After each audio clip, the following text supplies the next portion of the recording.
Good morning, students.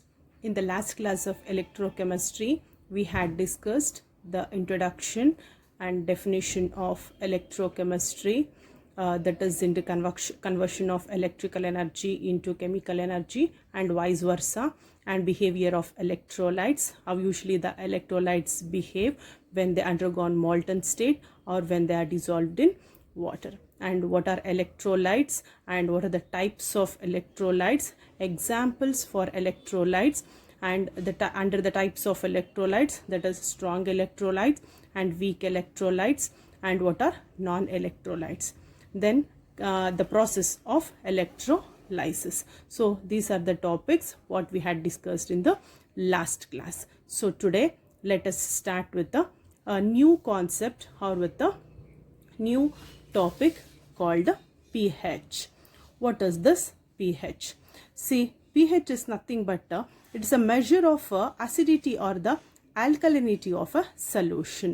ಏನು P H ಅಂದರೆ P H ಅಂದರೆ ಯಾವುದಾದ್ರೂ ಒಂದು ಸೊಲ್ಯೂಷನ್ನಲ್ಲಿ ಎಷ್ಟು ಹೈಡ್ರೋಜನ್ ಅಯೋನ್ಸ್ ಇರ್ತವೆ, ಅದರ ಕಾನ್ಸಂಟ್ರೇಷನ್ ಎಷ್ಟಿರುತ್ತೆ ಅನ್ನೋದನ್ನು ನಾವು ಪಿ ಹೆಚ್ ಅಂತ ಕರಿತೀವಿ.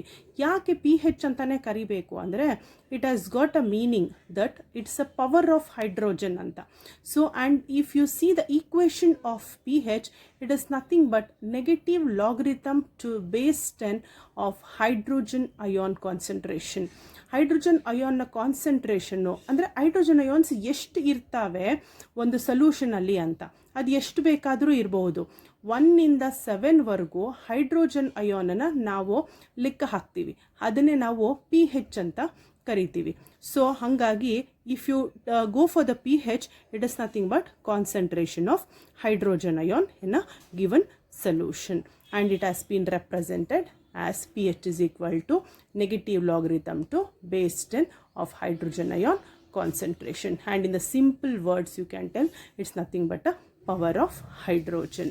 And when you go for the water, what is the pH of water anta? And in the last class even I have told you amphoteric solution. What is an amphoteric solution anta helidde. Enu amphoteric andre which usually behaves as both acid as well as base. ಎರಡು ಥರನೂ behave ಮಾಡುತ್ತೆ, acid ಆಗು behave ಮಾಡುತ್ತೆ, base ಆಗು behave ಮಾಡುತ್ತೆ. ಕಾರಣ ಏನು ಅಂದರೆ ಅದರಲ್ಲಿ ಹೈಡ್ರೋಜನ್ ಅಯಾನ್ಸು ಇರ್ತವೆ ಮತ್ತು ಹೈಡ್ರಾಕ್ಸಿಲ್ ಅಯಾನ್ಸ್ ಕೂಡ ಇರ್ತವೆ. ಹಾಗಾಗಿ ವಾಟರು ಎರಡು ಥರನೂ ಬಿಹೇವ್ ಮಾಡುತ್ತೆ ಮತ್ತು ಅದರ ಪಿ ಹೆಚ್ ಯಾವಾಗಲೂ ನ್ಯೂಟ್ರಲ್ ಆಗಿರುತ್ತೆ. ಅದೇನು ಅಂದರೆ 7, that is 7. So coming to the hydrogen ion concentration. Hydrogen ion concentration ಬಗ್ಗೆ ಹೇಳ್ತಾ ಇದೆ. It is nothing but a measure of extent of acidity or alkalinity of the solution ಅಂತ. And usually when hydrogen ion or the hydroxyl ions they become constant in a solution, then it is going to have a pH 10 to the power of 7. 10 to the power of 7 ಇರುತ್ತೆ pH. So ಅದನ್ನು ನಾವು ಏನಂತ ಕರಿತೀವಿ ಅಂದರೆ we call it as constant pH ಅಂತ ಕರಿತೀವಿ. So when we go for this, then it will be in 1 liter of pure water. If you take what is the concentration of water andre, it is 1 divided by 10 million grams of hydrogen ion, which is equal to 10 to the power of minus 7 ಅಂತ ಕರಿತೀವಿ. So ಆ 10 to the power of minus 7ನೇ ನಾವು P H 7. ಯಾಕೆ ಅಂದರೆ water neutral, ಹಾಗಾಗಿ ಅದರ P H 7 ಇರುತ್ತೆ. So the concentration of free hydrogen are the free hydroxyl R exactly the same. ಯಾಕಂದರೆ ಇಲ್ಲಿ ಎರಡೂ ಕಾನ್ಸಂಟ್ರೇಷನ್ನು, ಹೈಡ್ರೋಜನ್ ಅನ್ನೋ ಕಾನ್ಸಂಟ್ರೇಷನ್ನು ಮತ್ತು ಹೈಡ್ರಾಕ್ಸಿಲ್ ಅನ್ನೋ ಕಾನ್ಸಂಟ್ರೇಷನ್ನು ಎರಡರದ್ದು ಕೂಡ ಏನಾಗಿರುತ್ತೆ, ಸಮವಾಗಿರುತ್ತೆ, ಈಕ್ವಲ್ ಆಗಿರುತ್ತೆ. So hence pure water is always neutral. And here the molar concentration of water is going to be 10 to the power of minus 7 moles per liter. ಅದಕ್ಕೆ ಅದನ್ನು 10 to the power of 7 litre ಅಂತ ಕರಿತೀವಿ. ಮತ್ತು always hydrogen ion concentration will be equal to hydroxyl ion concentration. And coming to the p H scale. P H scale ಹೇಗಿರುತ್ತೆ ಅಂತ ನಿಮಗೆ ಕಾಣಿಸ್ತಾ ಇದೆ. ಪಿ ಹೆಚ್ ಸ್ಕೇಲ್ ಹೇಗಿದೆ ಅಂತ. ಈ ಪಿ ಹೆಚ್ ಸ್ಕೇಲಲ್ಲಿ ವಾಟ್ ಯು ಕ್ಯಾನ್ ಸಿ ಅಂದರೆ you can see the numbers from 1 to 7 and 7 to 14. That is 1, 2, 3, 4, 5, 6, 7. Till then we just call it that range 1 to 7 as acidic pH and 7 to 14 as alkaline pH and exactly 7 as neutral pH. ಹೀಗೆ ಕರಿತೀವಿ. And there's always an aqueous solution. It contains more hydrogen ions and less hydroxyl ion and is the acidic usually it will be the acidic in nature, that is 1 to 7. And similarly in the aqueous solution which contain more hydroxyl ion, that is alkaline, which is otherwise called basic in nature, so it usually ranges from 7 to 14. And an aqueous solution containing equal amount of both hydrogen as well as hydroxyl, we call it as neutral pH, that is 7. ಅದನ್ನೇ ನಾವು pH scale ಅಲ್ಲಿ ಹೇಳ್ತೀವಿ. And moreover p H scale ಬಗ್ಗೆ ಕೆಲವರಿಗೆ like ಗೊತ್ತಿರಲ್ಲ in the sense ಆ p ಹೆಚ್ನ ನಾವು ಹೇಗೆ ನಾವು ಸ್ಟ್ರಾಂಗ್ ಆ್ಯಸಿಡ್ ಅಂತ ಸ್ಟ್ರಾಂಗ್ ಬೇಸ್ ಅಂತ ನಾವು ಹೇಗೆ ಡಿಟರ್ಮೈನ್ ಮಾಡ್ತೀವಿ ಅಂತ. See it's very simple that how you can determine the p H of solution, ಹೇಗೆ ನಾವು ಅದನ್ನು ಸ್ಟ್ರಾಂಗು ವೀಕು ಅಂತ ಹೇಳ್ತೀವಿ ಅಂತ. See here you can observe that 7 is neutral, 7 neutral anta gottaagta ide. It's very simple. See, if the solution which is away from 7 ಇಂದ ದೂರ ಹೋಗ್ತಾ ಅದು ಯಾವ ಕಡೆಗೆ ಅಂದರೆ 7ನ ಲೆಫ್ಟ್ ಸೈಡಿಗೆ ಹೋಗ್ತಾ ನಮಗೆ ಸ್ಟ್ರಾಂಗ್ ಆ್ಯಸಿಡ್ ಸಿಗ್ತವೆ. ಹಾಗೆಯೇ 7ಇಂದ ಮತ್ತೆ ದೂರ ಹೋಗ್ತಾ ಸ್ಟ್ರಾಂಗ್ ಬೇಸಸ್ ಸಿಗ್ತವೆ. ಅಂದರೆ ಅರ್ಥ 7 ಅಕ್ಕಪಕ್ಕ ಏನೇನು ಬರ್ತವೆ ಅಂದರೆ it is more than 6.5 and it is less than 7.5. ಇದ್ರ ಪಿ ಹೆಚ್ ಎಲ್ಲ ಯೂಶಲಿ ನ್ಯೂಟ್ರಲ್ ಹತ್ತತ್ರನೇ ಇರುತ್ತೆ ಅಂತ. ಸೊ ನಮಗೆ ಸ್ಟ್ರಾಂಗ್ ಆ್ಯಸಿಡ್ಸು ಅಂತಂದರೆ ಅದು 1, 2, 3 ಈ ರೇಂಜಲ್ಲೇ ಇರುತ್ತೆ. ಅಂದರೆ 7ಇಂದ ದೂರ ಹೋಗ್ತಾ ಈಗ ನಾವು 6 ಅಂದರೆ ಅದನ್ನು will call it as slightly acidic. ಇನ್ನು ಮತ್ತೆ 5 ಅಂದರೆ ಇದಕ್ಕಿಂತ ಸ್ವಲ್ಪ ಸ್ಟ್ರಾಂಗು, ಮತ್ತು 4 ಅಂದರೆ ಇನ್ನು ಸ್ವಲ್ಪ ಸ್ಟ್ರಾಂಗು. ಹಾಗೆಯೇ ಪಿ ಹೆಚ್ 1, 2, 3 ಎಲ್ಲ ಇದ್ದರೆ ಅದನ್ನು ಸ್ಟ್ರಾಂಗ್ ಆ್ಯಸಿಡ್ ಅಂತ ಕರಿತೀವಿ. ಹಾಗೆಯೇ ಇಲ್ಲವೇ ಯಾವುದು 7ನ ಹತ್ತಿರ ಇರುತ್ತೆ ಇದೆಲ್ಲ ವೀಕ್ ಬೇಸಸ್ಸು, ಆಯಿತಾ. ಯಾಕಂದರೆ ನ್ಯೂಟ್ರಲ್ನ ಅಕ್ಕಪಕ್ಕ ಏನು ಬರ್ತಾವೆ ಎರಡು ವೀಕೇ ಆಗಿರ್ತವೆ. ಸೊ ಪಿ ಹೆಚ್ ಏನಾದರೂ 8, 9 ಇದ್ದರೆ ಅವನ್ನೆಲ್ಲ ನಾವು ಸ್ಲೈಟ್ಲಿ ಆಲ್ಕಲೈನ್ ಅಂತ ಕರಿತೀವಿ. ಅದೇ ಪಿ ಹೆಚ್ ದೂರ ಹೋಗ್ತಾ 7ಇಂದ ಇಟ್ ಬಿಕಮ್ಸ್ ಸ್ಟ್ರಾಂಗ್. ಅಂದರೆ ಪಿ ಹೆಚ್ ಏನಾದರೂ 12, 13, 14 ಇದ್ದರೆ ದೇ ಆರ್ ಸ್ಟ್ರಾಂಗ್ ಆಲ್ಕಲೀಸ್. ಇದು ನಿಮಗೆ ಗೊತ್ತಿರಬೇಕು, ಆಯಿತಾ. ಯಾವಾಗಲೂ ಪಿ ಹೆಚ್ ಇದರ ಬೇಸು ಮತ್ತು ಆ್ಯಸಿಡ್ ಯೂಶಲಿ ಸ್ಟೂಡೆಂಟ್ಸ್ ಕನ್ಫ್ಯೂಸ್ ಮಾಡ್ಕೋತಾ ಇರ್ತಾರೆ. ಏನಂದರೆ ಯಾಕೆ ಬಿಗಿನಿಂಗಲ್ಲಿ ಇದು ಆ್ಯಸಿಡಿಕ್ಕು ಸ್ಟ್ರಾಂಗ್ ಆ್ಯಸಿಡ್ ಅಂತ ಕರಿತೀವಿ, ಬರ್ತಾ ಲೈಕ್ 6, 7 ಎಲ್ಲ ಯಾಕೆ ನಾವು ವೀಕ್ ಅಂತೀವಿ.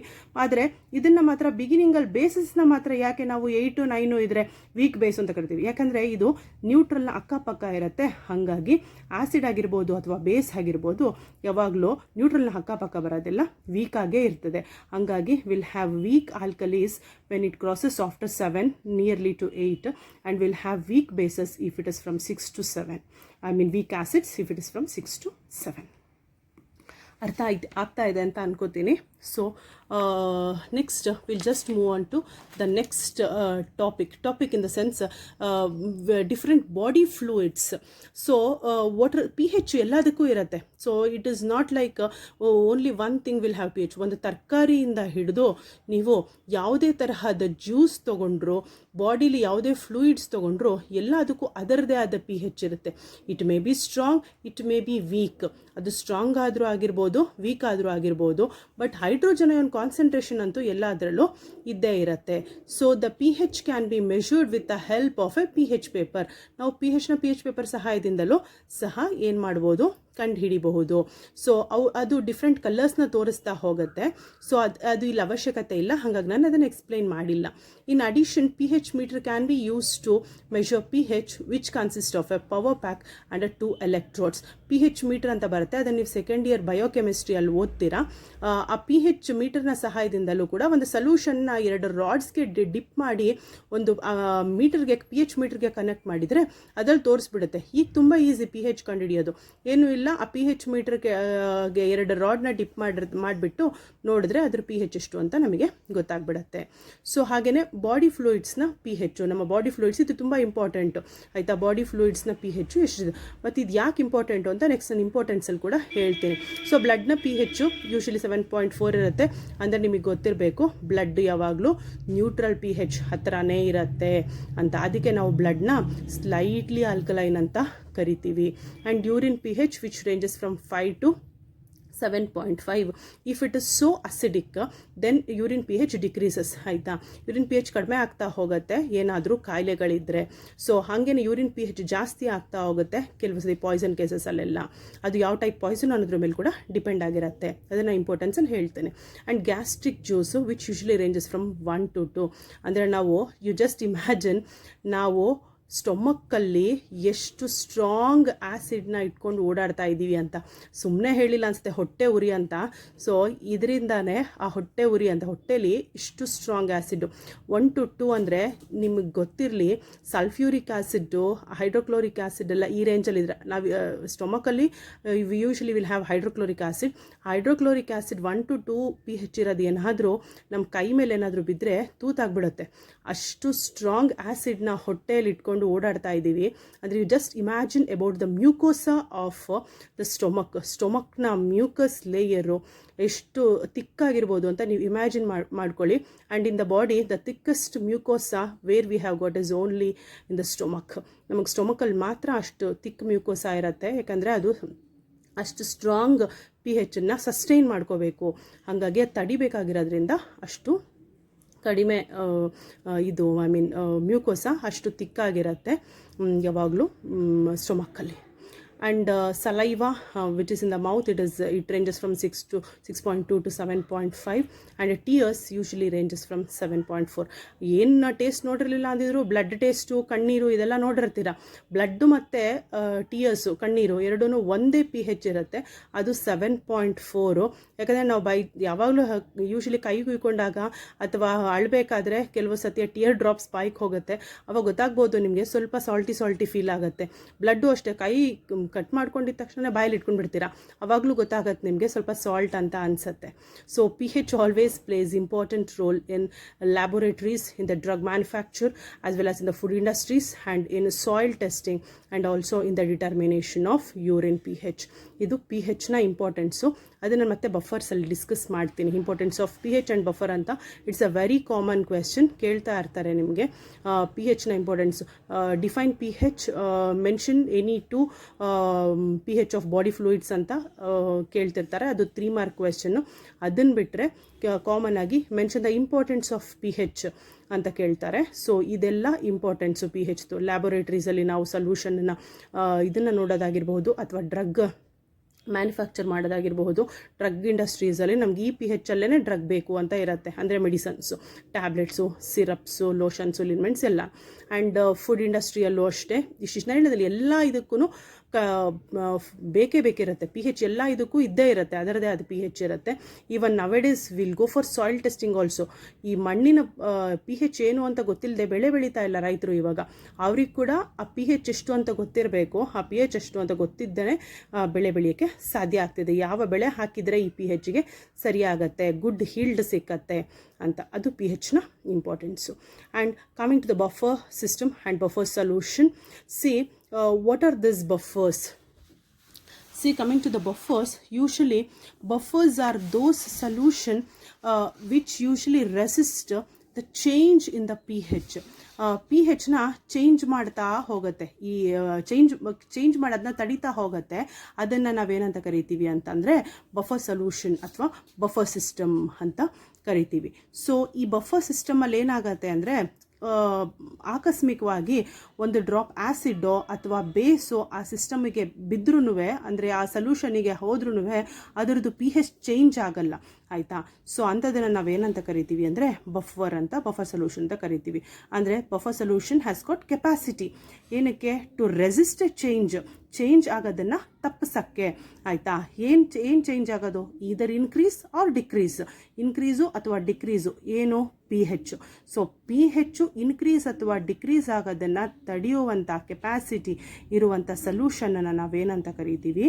V call it as buffer. So buffer solution are nothing but which has got a capacity to resist a change in the pH either by adding small amount of acid or basis. ಯಾವುದು acid ಅಥವಾ basis ಹಾಕಿದಾಗ ಯಾವುದು ತನ್ನ ಸೊಲ್ಯೂಷನನ್ನು pHನ್ನು change ಮಾಡದೆ ಹಾಗೆ ಉಳಿಸ್ಕೊಳ್ಳುತ್ತೋ ಅದನ್ನು ನಾವು buffer ಅಂತ ಕರಿತೀವಿ. So coming to the types of buffer solution, ಯಾವ್ಯಾವ ಥರ ಬಫರ್ ಸೊಲ್ಯೂಷನ್ನು ಇದೆ ನಮಗೆ ಅಂತ. See we have got 3 types of buffer solution, that is acidic buffer, basic buffer and neutral buffer. Acidic buffer, basic buffer ಮತ್ತು neutral ಬಫರು, ಈ 3 ತರಹದ buffer ಸೊಲ್ಯೂಷನ್ಸ್ನ ನಾವು ನೋಡ್ತಾ ಹೋಗ್ತೀವಿ. What is this acidic buffer? Acidic buffer are those which usually contain mixture of a weak acid and its salt with a strong base. ಅಂದರೆ mixture, ಯಾವುದರ mixture? Weak acid. ಇಲ್ಲಿ weak acid ಯಾವುದು ಅಂದರೆ, see this is the weak acid. Weak acid is called acetic acid. ಇದನ್ನು ನಾವೇನಂತ ಕರಿತೀವಿ ಅಂದರೆ acetic acid ಅಂತ ಕರಿತೀವಿ. ಈ ಅಸಿಟಿಕ್ ಆ್ಯಸಿಡ್ ಜೊತೆ ಮಿಕ್ಸ್ ಮಾಡಬೇಕು ಏನನ್ನ? ಒಂದು ಬೇಸು. ಆ ಬೇಸ್ ಏನಾಗಿರಬೇಕು ಅಂತಂದರೆ ಸ್ಟ್ರಾಂಗ್ ಬೇಸ್ನ ಸಾಲ್ಟ್ ಆಗಿರಬೇಕು. ನಮಗೆ ಇಲ್ಲಿ ಸ್ಟ್ರಾಂಗ್ ಬೇಸ್ ಯಾವುದು ಅಂದರೆ ಸೋಡಿಯಂ ಹೈಡ್ರಾಕ್ಸೈಡು, ಆಯಿತಾ? ಈ ಸೋಡಿಯಂ ಹೈಡ್ರಾಕ್ಸೈಡ್ನ ಸಾಲ್ಟೇ ಆಸಿಟೇಟು. ಸೊ ಇದನ್ನು ನಾವು ಸೋಡಿಯಂ ಆಸಿಟೇಟ್ ಅಂತ ಕರಿತೀವಿ. ಸೊ ಅಸಿಡಿಕ್ ಬಫರ್ ಏನಾಗಿರುತ್ತೆ ಅಂದರೆ it is always a mixture of a weak acid. Weak acid ಯಾವುದು? Acetic acid. And mixture of and salt of strong base. ಇದು ಯಾವುದು? Strong base. ಸ್ಟ್ರಾಂಗ್ ಬೇಸ್ನ salt, that is sodium acetate. Strong base ಯಾವುದು? Sodium hydroxide. Sodium ಹೈಡ್ರಾಕ್ಸೈಡಿಂದ ನಮಗೆ ಏನು ಬಂದಿದೆ? Sodium acetate ಬಂದಿದೆ. So acetic buffers are nothing but weak acid, mixture of weak acid and salt of a strong base. And what are basic buffers anta? See, basic buffers are those which usually has a mixture of weak base and its strong salt with a strong acid. So illi weak base yaudu andre ammonium hydroxide. ಈ ammonium hydroxide weak base. ಮತ್ತು ಆ weak ಬೇಸ್ನ salt ಅಂದರೆ we have got a salt of strong acid. ಇಲ್ಲಿ ಈ CL ಹೇಗೆ ಸಿಕ್ತು ಅಂದರೆ ಹೈಡ್ರೋಕ್ಲೋರಿಕ್ ಆ್ಯಸಿಡಿಂದ. ಹೈಡ್ರೋಕ್ಲೋರಿಕ್ ಆ್ಯಸಿಡ್ ಏನು? Strong acid. ಆ ಸ್ಟ್ರಾಂಗ್ ಆ್ಯಸಿಡ್ನ ಸಾಲ್ಟು ಅಮೋನಿಯಂ ಕ್ಲೋರೈಡ್, ಆಯಿತಾ? ಸೊ ಹಾಗಾಗಿ ಅಮೋನಿಯಂ ಕ್ಲೋರೈಡು ಮತ್ತು ಅಮೋನಿಯಂ ಹೈಡ್ರಾಕ್ಸೈಡ್ನ ಮಿಕ್ಸ್ಚರ್ನ ನಾವೇನಂತ ಕರಿತೀವಿ ಅಂತಂದರೆ we call them as basic buffers ಅಂತ ಕರಿತೀವಿ. And the third one is neutral buffer. Neutral ಅಂದರೆ ನಿಮಗೆ ಗೊತ್ತು, ಅದು ಹೇಗಿರುತ್ತೆ ಅಂತಂದರೆ ಮಿಕ್ಸ್ಚರ್ ಆಫ್ ವೀಕ್ ಆ್ಯಸಿಡ್ ಮತ್ತು weak salt of weak base ಆ ಥರ ಇರುತ್ತೆ. ಸೊ ವೀಕ್ ಆ್ಯಸಿಡು ನಾನು ಅವಾಗಲೇ ಹೇಳಿದೆ ಅಸಿಟಿಕ್ ಆ್ಯಸಿಡು ಅಂತ. ಇಲ್ಲೇನು ಅಸಿಟಿಕ್ ಆ್ಯಸಿಡ್ ತೊಗೊಂಡಿದ್ದು ಸೇಮ್ ಅಸಿಟಿಕ್ ಆ್ಯಸಿಡೇ, that is what weak acid. ಮತ್ತು ವೀಕ್ ಬೇಸ್ನ ಸಾಲ್ಟ್ ಆಗಬೇಕಲ್ಲ. ವೀಕ್ ಬೇಸ್ ಯಾವುದು ಅಂದರೆ ಅಮೋನಿಯಂ ಹೈಡ್ರಾಕ್ಸೈಡು. ಸೊ ಅಮೋನಿಯಂ ಹೈಡ್ರಾಕ್ಸೈಡ್ನ ಸಾಲ್ಟು. ಅಮೋನಿಯಂ ಹೈಡ್ರಾಕ್ಸೈಡ್ನ ಸಾಲ್ಟ್ ಯಾವುದು ಅಂತಂದರೆ ಇಟ್ ಈಸ್ ಅಮೋನಿಯಂ ಆಸಿಟೇಟ್. ಇದು ammonium acetate. So ammonium acetate ಏನಾಗಿದೆ ಅಂದರೆ ಅಮೋನಿಯಂ ಹೈಡ್ರಾಕ್ಸೈಡ್ನ salt. So neutral buffers are nothing but it is a mixture of a weak base and a salt of weak acid and a salt of weak base. So this is types of buffers. Types of buffers ಕೂಡ ಸುಮಾರು ಸತಿ ಕೇಳಿದ್ದಾರೆ. ನಾನು ಅವಾಗಲೇ ಹೇಳಿದೆ ಎಲೆಕ್ಟ್ರೋಕೆಮಿಸ್ಟ್ರಿಯಲ್ಲೂ ಅಷ್ಟೇ ನೀವು 5 mark question ಮತ್ತು 3 ಮಾರ್ಕ್ ಕ್ವೆಶನ್ ಎರಡನ್ನೂ ಎಕ್ಸ್ಪೆಕ್ಟ್ ಮಾಡ್ಬೋದು. ಅದರಲ್ಲೂ 5 ಮಾರ್ಕ್ ಕ್ವೆಶನು ಎಸ್ಪೆಷಲಿ ಬಫರ್ಸಿಂದಾನೇ ಬರುತ್ತೆ, ಅಥವಾ 3 ಮಾರ್ಕ್ ಕ್ವೆಶನಲ್ಲಿ ಸಿಂಪಲ್ಲಾಗಿ ನಿಮಗೆ ಟೈಪ್ಸ್ ಕೇಳ್ಬೋದು. ಎಕ್ಸಾಂಪಲ್ಸ್ ಎಲ್ಲ ಕೇಳಿದರೆ obviously it is going to be 5 mark question. And very common question usually asked is importance of buffers ಅಂತ. ಅದಕ್ಕಿಂತ ಮುಂಚೆ ನಾವು ಬಫರ್ಸ್ಗೆ ಎಕ್ಸಾಂಪಲ್ಸ್ ನೋಡೋಣ. ಇಂಪಾರ್ಟೆಂಟ್ ಬಫರ್ಸು ಇದು ಯೂಶಲಿ ಬಾಡಿಯಲ್ಲೂ ಇರುತ್ತೆ ಮತ್ತು ಇದರ ಅವಶ್ಯಕತೆ ಹೊರಗಡೆಯಿಂದನೂ ಬರುತ್ತೆ. ಅದು ಯಾವ್ದು ಅಂದರೆ ಅಸಿಟೇಟ್ ಬಫರ್ಸು, ಬೈಕಾರ್ಬನೇಟ್ ಬಫರು ಮತ್ತು ಅಮೋನಿಯಂ ಹೈಡ್ರಾಕ್ಸೈಡ್ ಬಫರು. ಸೊ ಈ ಅಸಿಟೇಟ್ ಬಫರು, ಬೈಕಾರ್ಬನೇಟ್ ಬಫರು ಮತ್ತು ಅಮೋನಿಯಂ ಹೈಡ್ರಾಕ್ಸೈಡ್ ಬಫರ್ಸು. ಈ ಬಫರ್ಸನ್ನೆಲ್ಲ ನಾವು ಕಾಮನ್ ಆಗಿ ಎಲ್ಲೆಲ್ಲಿ ಯೂಸ್ ಮಾಡ್ಕೋತೀವಿ ಅಂತಂದರೆ ಲ್ಯಾಬೋರೇಟ್ರಿಯಲ್ಲಿ ಯೂಸ್ ಮಾಡ್ತೀವಿ. ಅದು ಬಿಟ್ಟು ಈ ಆ್ಯಸಿಡಿಟಿ ಆಲ್ಕಲಿನಿಟಿ ಎಲ್ಲ ಜಾಸ್ತಿ ಆಗಿರತ್ತಲ್ಲ ಅಲ್ಲಿ ಯೂಸ್ ಮಾಡ್ಕೋತೀವಿ. ಕೆಲವು ಪಾಯ್ಸನ್ ಕೇಸಸ್ಸಲ್ಲಿ ಯೂಸ್ ಮಾಡ್ತಾರೆ. ಮತ್ತು ಮೆಡಿಸನನ್ನು ಬಫರ್ ಯಾವುದು ಆ್ಯಸಿಡಿಟಿ ಆಲ್ಕಲಿನಿಟಿ ಚೇಂಜ್ ಆಗಬಾರ್ದು ಅಂತ ಅಲ್ಲಿ ಕೂಡ ಯೂಸ್ ಮಾಡ್ಕೋತಾರೆ. ಸೊ ಇಂಪಾರ್ಟೆನ್ಸ್ ಆಫ್ ಬಫರ್ಸ್ ಮತ್ತು pHನ ಇಂಪಾರ್ಟೆನ್ಸ್ ಏನು ಅಂತ ಈ ಕ್ವೆಶನ್ನೇ ಕಾಮನ್ ಆಗಿ ಕೇಳ್ತಾ ಇರ್ತಾರೆ 5 ಮಾರ್ಕ್ಗೆ. ಯೂಶ್ವಲಿ ಕ್ವೆಶನ್ ಹೆಂಗಿರುತ್ತೆ ಅಂದರೆ name the define buffers, classify buffers and mention the importance of buffer solution ಅಂತ. So pH, which is an important factor in biological system because the metabolic reaction in the body including physiological changes and enzyme activity which is required on optimum pH. ನಮ್ಮ ಬಾಡಿಯಲ್ಲಿ ಯಾವುದೋ ಒಂದು juice act ಆಗಬೇಕು ಅಂದರೂ ಅಥವಾ enzyme act ಆಗಬೇಕಂದ್ರೂ optimum pH ಅಂತ ಇರುತ್ತೆ. Optimum pH ಅಂದರೆ ರಿಕ್ವೈರ್ಡ್ pH ಅಂತ, ಆಯಿತಾ. ಆ ರಿಕ್ವೈರ್ಡ್ pH ಅಲ್ಲೇ ಆ್ಯಕ್ಟ್ ಮಾಡಬೇಕು. ಈಗ for example gastric juice act ಮಾಡಬೇಕು ಅಂದರೆ ಅದು 1 to 2 pH ಅಲ್ಲೇ ಇರಬೇಕು. ಅಥವಾ ಬ್ಲಡ್ಡು ತನ್ನ ಫಂಕ್ಷನ್ಸ್ನ ಮಾಡಬೇಕು ಅಂದರೆ ಅದು 7.4 ಅಲ್ಲೇ ಇರಬೇಕು. ಈ ಥರ ಈ ಆ್ಯಕ್ಟಿವಿಟೀಸ್ ಎಲ್ಲ ಕರೆಕ್ಟಾಗಿ ನಡೀತಾ ಇದೆ ಅಂತಂದರೆ, ಮತ್ತು ಎನ್ಸೈಮ್ನ ಆ್ಯಕ್ಟಿವಿಟಿ ಆಯಿತಾ, ಅಸಿಡಿಕ್ pH ಅಲ್ಲಿ ಈಗ ಗ್ಯಾಸ್ಟ್ರಿಕ್ ಜ್ಯೂಸು ವರ್ಕ್ ಆಗಬೇಕು ಅಂತಂದರೆ ಅಥವಾ ಪೆಪ್ಸಿನ್ ಆ್ಯಕ್ಟ್ ಆಗಬೇಕು ಅಂತಂದರೆ it should pepsin is a proteolytic enzyme, ಅದು 1 to 2 pH ಇರಬೇಕು ಅದಕ್ಕೆ, ಆಯಿತಾ. ಆ ಸಿಸ್ಟಮಲ್ಲಿ ಇದರಲ್ಲಿ ಮಾತ್ರ pH ಅಲ್ಲಿ ಆ್ಯಕ್ಟ್ ಮಾಡ್ತಾ ಹೋಗುತ್ತೆ. ಹಾಗಾಗಿ pHನ ಇಂಪಾರ್ಟೆನ್ಸು ಅಲ್ಲಿ ತುಂಬ ಜಾಸ್ತಿ. ಮತ್ತು ಬಾಡಿಯ ಟಿಶ್ಯೂಲು ಅಷ್ಟೇ, ಅದರಲ್ಲಿ ಮೆಟಬಾಲಿಕ್ ಆ್ಯಕ್ಟಿವಿಟೀಸ್ ಎಲ್ಲ ಚೇಂಜ್ ಆಗಿದೆ ಅಥವಾ ಲಾಸ್ ಆಗಿದೆ ಅಂತಂದರೆ ಬಾಡಿಯಲ್ಲಿ ಸರಿಯಾಗಿ ಬಾಡಿ ವರ್ಕ್ ಮಾಡ್ತಾ ಇಲ್ಲ. ಇನ್ ದ ಸೆನ್ಸ್ ಅಲ್ಲೇನೋ ಹೆಚ್ಚು ಕಡಿಮೆ ಆಗ್ತಿದೆ, ಯಾವುದೋ ಡಿಸೀಸಸ್ ಅಟ್ಯಾಕ್ ಆಗಿದೆ ಅಂತನೋ ಅಥವಾ ಯಾವುದೋ ಕಾಯಿಲೆ ಬರ್ತಾ ಇದೆ ಅಂತನೋ ಗೊತ್ತಾಗುತ್ತೆ. It mean that when changes in the pH it gives us an idea about the metabolic changes where it may leads to some diseased condition ಅಂತ. So and similarly when buffer solutions are needed to determine an unknown pH of solution, unknown pHನ ಕಂಡುಹಿಡಿಯೋಕ್ಕೂ ಕೂಡ ನಾವು buffer ಸೊಲ್ಯೂಷನ್ಸ್ನ use ಮಾಡ್ಕೋತಾ ಹೋಗ್ತೀವಿ. ಅದು ಕಲರಿಮೆಟ್ರಿಕ್ method ಅಂತ ಮುಂದಿನ ವರ್ಷ ಓದ್ತೀರಾ ನೀವು ಅದನ್ನು. And pH of intracellular fluids in a living organism which includes a human which will be controlled by a buffer action. Example blood ಹೇಳದ್ನಲ್ಲ ನಾನು ನಿಮಗೆ, ನ್ಯಾಚುರಲ್ ಬಫರ್ ಅಂತ ಹೇಳಿದ್ನಲ್ಲ. ಬ್ಲಡ್ pH ಕಡಿಮೆ ಆಗಿದೆ ಅಂತಂದರೆ it mean that body's metabolic system or metabolism it is varying ಅಂತ, ಆಯಿತಾ. ಅದೇನೋ ಹೆಚ್ಚು ಕಡಿಮೆ ಆಗ್ತಾ ಇದೆ ಅಂತ. Then we have to even disease ಕಂಡೀಷನಲ್ಲೂ ಹಾಗೆ ಆಗುತ್ತೆ. Like fever, if we are feverish then we feel loss of taste buds, ಮತ್ತು ಲೈಕ್ ಲಾಸ್ ಆಫ್ ಟೇಸ್ಟ್ ಅಂತ ಅನಿಸುತ್ತೆ. ಮತ್ತು ಬಾಡಿ ಫ್ಲೂಯಿಡ್ಸು ಕೂಡ ಕಡಿಮೆ ಆಗಿ, ಸಲೈವರಿ ಜ್ಯೂಸ್ ಸೆಕ್ರೇಷನ್ ಕಡಿಮೆ ಆಗಿರುತ್ತೆ. ಹಾಗಾಗಿ ಫೀವರ್ ಎಲ್ಲ ಬಂದಾಗ ನಮ್ಗೆ ಹೇಳ್ತಾರೆ ನೀವು ಯಾವುದೂ ಗಟ್ಟಿ ಪದಾರ್ಥ ತಿನ್ನಬೇಡಿ, ಎಲ್ಲ ಗಂಜಿ ಕುಡೀರಿ ಆ ಥರ. ಯಾಕೆಂದರೆ ಬಾಡಿಯ ಮೆಟಬಾಲಿಕ್ ಕಂಡೀಷನ್ನು ಕಡಿಮೆ ಆಗಿರುತ್ತೆ, ಅವಾಗ ಮೆಟಬಾಲಿಸಮ್ ಸರಿಯಾಗಿ ಆಗ್ತಾ ಇರಲ್ಲ ಲಿವರಲ್ಲಿ, ಅದಕ್ಕೆ. And the pH of most extracellular fluids varies from 7.35 to 7.5 in the normal individual, and in the normal blood the pH maintained with very close with the 7.4. So in the intestinal fluid, however, it remains slightly lower with a comparison with the blood plasma ಜೊತೆಗೆ ನಾವು ಯಾವಾಗಲೂ compare ಮಾಡಿಬಿಟ್ಟು ಅದನ್ನು try ಮಾಡ್ತೀವಿ. So ಇದು ಸರಿ ಇದೆಯಾ ಇಲ್ವಾ ಅಂತ ನೋಡೋಕ್ಕೆ. ಮತ್ತು ಯೂಶ್ವಲಿ ಕ್ಯಾನ್ಸರ್ ಎಲ್ಲ ಬಂದಿರತ್ತಲ್ಲ, ಆವಾಗ ಅದನ್ನು ಕ್ಯಾನ್ಸರ್ ಸೆಲ್ಸ್ನ ನಾವು ಏನಂತ ಕರಿತೀವಿ ಅಂತಂದರೆ ಪ್ರೋಸ್ಟಾಟಿಕ್ ಸೆಲ್ಸ್ ಅಂತ ಕರಿತೀವಿ, ಆಯಿತಾ. ಸೊ ಈ ಸೆಲ್ಸಲ್ಲಿ pH ನಾರ್ಮಲ್ ಸೆಲ್ಗಿಂತಾನು ಜಾಸ್ತಿ ಇರುತ್ತೆ ಅಥವಾ ಕಡಿಮೆ ಇರುತ್ತೆ. It depends on the types of cancer. So ಹೆಚ್ಚು ಕಡಿಮೆ ಆಗ್ತಿರುತ್ತೆ. ಸೊ ಹಾಗಾಗಿ ನಾವು ಕಂಡುಹಿಡಿಯೋಕ್ಕಾಗತ್ತೆ ನಾರ್ಮಲ್ ಸೆಲ್ಗಿಂತ ಎಷ್ಟು ಭಿನ್ನ ಕ್ಯಾನ್ಸರ್ ಸೆಲ್ಸು ಅಂತ. ಸೊ ಅದನ್ನು ಕಂಡುಹಿಡಿಯೋದ್ರಲ್ಲಿ ಯೂಶ್ವಲಿ ನಮ್ಗೆ ಏನು ಬೇಕು ಅಂತಂದರೆ we are in need of calculation of pH and buffer. So normal ಸೆಲ್ಗೂ ಕ್ಯಾನ್ಸರಸ್ ಸೆಲ್ಗೂ ವ್ಯತ್ಯಾಸನ ನಾವು ಹೀಗೆ ಕಂಡುಹಿಡಿಯೋದು. And as a result of tissue cell metabolism, acids like lactic acid, phosphoric acid which are produced when mixed with the blood, and the pH of blood will change from normal to some other pH. So such changes which damages the cell. So ನಾವು usually ಏನಾದರೂ ಎಕ್ಸ್ರೇಸ್ಗೆ expose ಆದಾಗಲೋ ಅಥವಾ ಬೇರೆ ಯಾವುದಾದ್ರೂ ಇದಕ್ಕೆ expose ಆದಾಗ there will be some changes in the ಬಾಡಿಯಲ್ಲಿ changes ಆಗ್ತಿರುತ್ತೆ. ಆ ಚೇಂಜಸ್ನ ನಾವು ಹೇಗೆ ಕಂಡುಹಿಡಿಬೋದು ಅಂತಂದರೆ we can find out by change in the pH. ಆ pH ಚೇಂಜ್ ಆಗ್ತಾ ಇರುತ್ತೆ, ಎಸ್ಪೆಷಲಿ ಬ್ಲಡ್ನ pH ನಾರ್ಮಲ್ಗಿಂತನೂ ಆಚೆ ಈಚೆ ಆಗಿರುತ್ತೆ.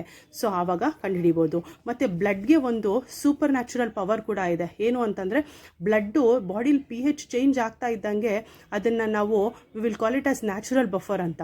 ಸೊ ಆ pH ಚೇಂಜಸ್ನ ಅದು ರೀಟೈನ್ ಮಾಡಿಕೊಂಡು ನಾರ್ಮಲ್ pHನ ಮೇಂಟೈನ್ ಮಾಡೋಕ್ಕೇ ಟ್ರೈ ಮಾಡ್ತಾ ಇರುತ್ತೆ, ಆಯಿತಾ. ಹಾಗಾಗಿ ಬ್ಲಡ್ಡು ತುಂಬ ಇಂಪಾರ್ಟೆಂಟು, ಅದಕ್ಕೆ ಅದನ್ನು ನ್ಯಾಚುರಲ್ ಬಫರ್ ಅಂತ ಕೂಡ ಕರಿತೀವಿ. These are the importance of buffer. ನೀವು ಕೀ ಪಾಯಿಂಟ್ಸ್ ಥರ ಮಾಡಿಕೊಂಡು ಇದನ್ನು ನೆನ್ಪಿಟ್ಕೋಬಹುದು. And coming to Henderson's equation, which is again asked for 3 mark. Actually Henderson's equation ಏನಕ್ಕೆ ಬೇಕಾಗತ್ತೆ ನಮಗೆ ಅಂದರೆ ಬಫರ್ ಸೊಲ್ಯೂಷನ್ನ ಪ್ರಿಪೇರ್ ಮಾಡೋಕ್ಕೆ. ನಾವು ಬಫರ್ ಸೊಲ್ಯೂಷನನ್ನು 2 ಥರ ಪ್ರಿಪೇರ್ ಮಾಡ್ತೀವಿ. ಅಂದರೆ we have got 2 types of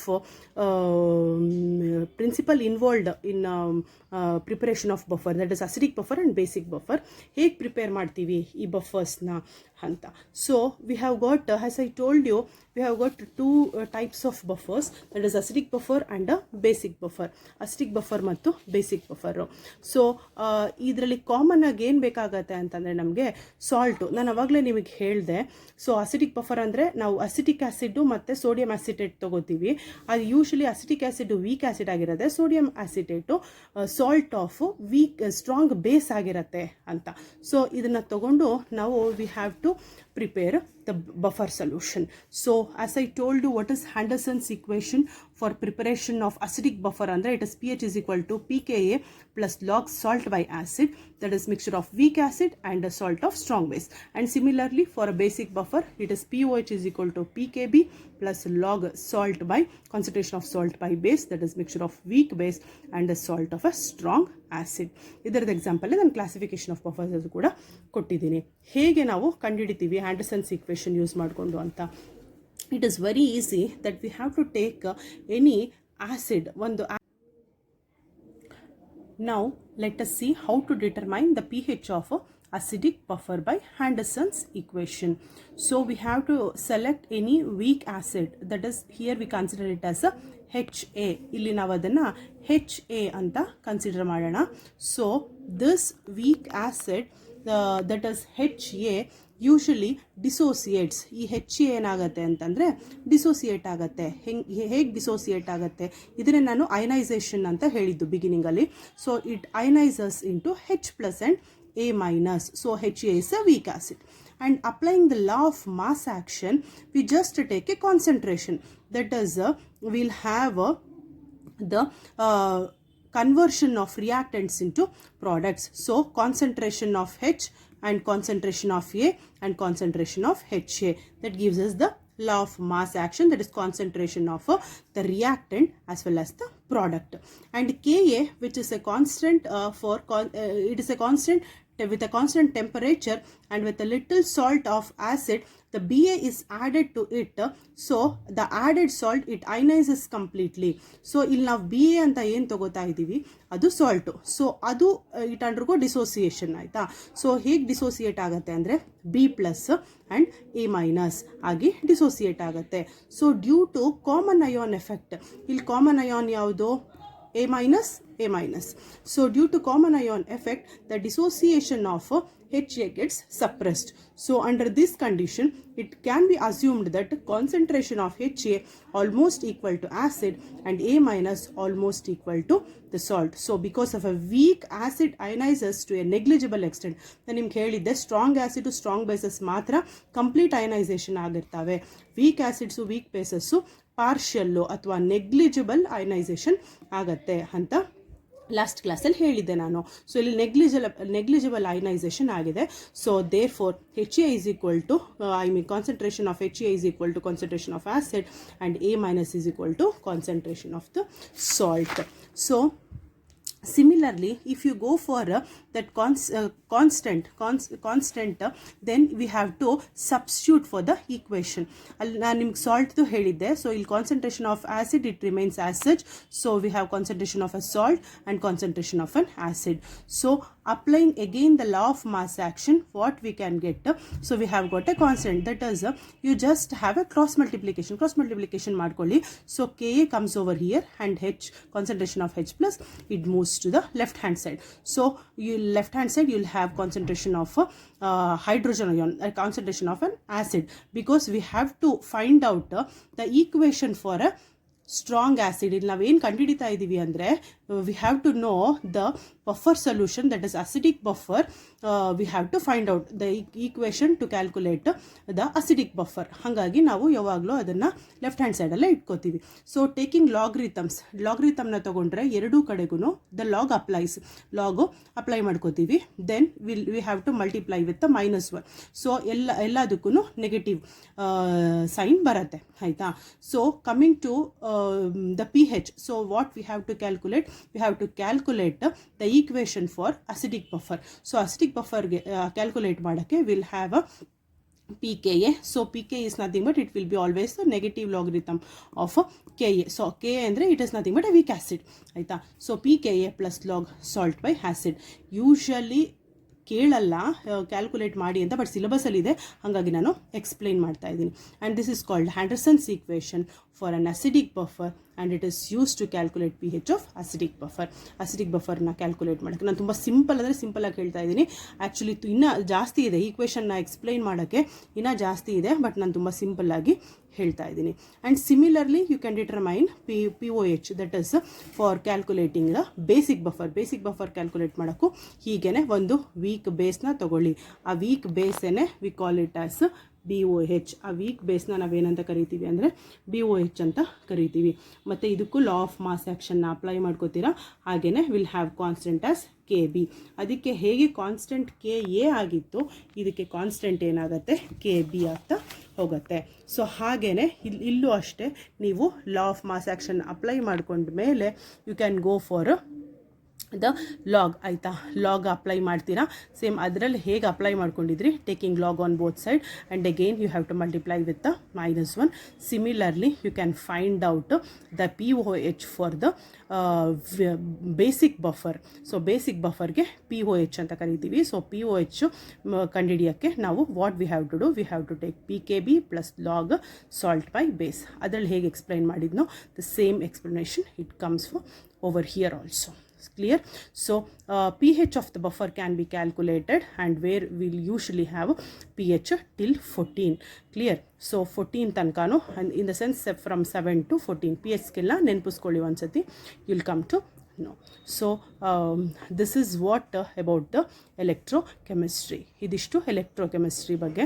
So what you have to concentrate on, you have to concentrate on the types of electrolytes, what are electrolysis, then the theories of acids and bases, especially you have to go for all the different theories. You have to go, that is you have to go for the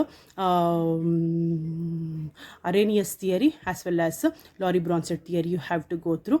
Afterwards you have to move for the pH, then buffer, types of buffer, importance of buffer, and at last Henderson equation. Clear?